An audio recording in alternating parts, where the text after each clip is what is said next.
Close this loophole.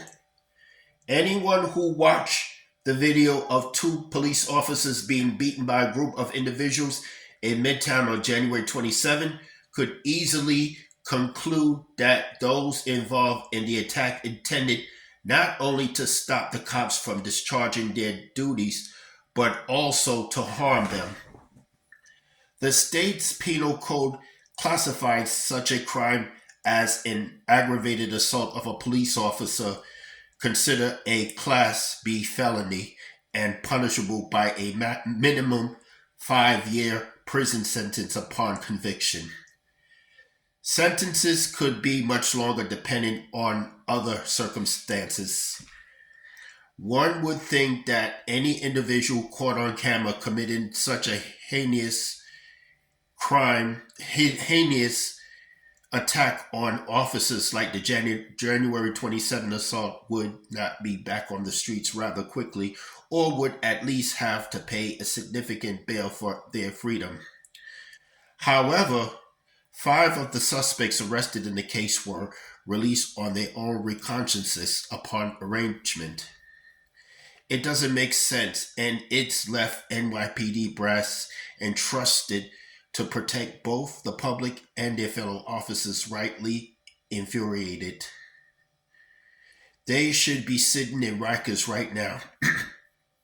They should be indicted this week and taken off our streets. Chief of Patrol John Shell said on Wednesday of the assault suspects. You want to know why our cops are getting assaulted? There's no consequences. The NYPD identified the suspects as migrants residing at shelters across the city, but that's besides the point. They were arrested under New York law, but their status did not grant them a get-out-of-jail-free card after allegedly beating up 2 cops.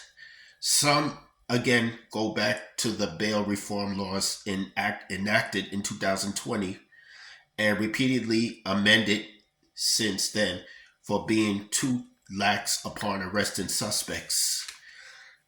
Yet, the most recent amendment made last year removed the least restrictive bail standard, empowering judges to impose a tougher bail or no bail at all if they believe it is warranted in a specific criminal case. It is appealing that any judge would set a case before them involving an apparent aggravated assault upon a police officer and not move to hold that individual in lockup with or without some amount of bail. A person accused of displaying such flagrant disrespect for both the law and society cannot be given a quick free release from jail pending trial. Once more, a criminal case has demonstrated a need to change the bail reform laws. State officials need to tighten bail requirements for individuals arrested on the charge of aggravated assault on a police officer.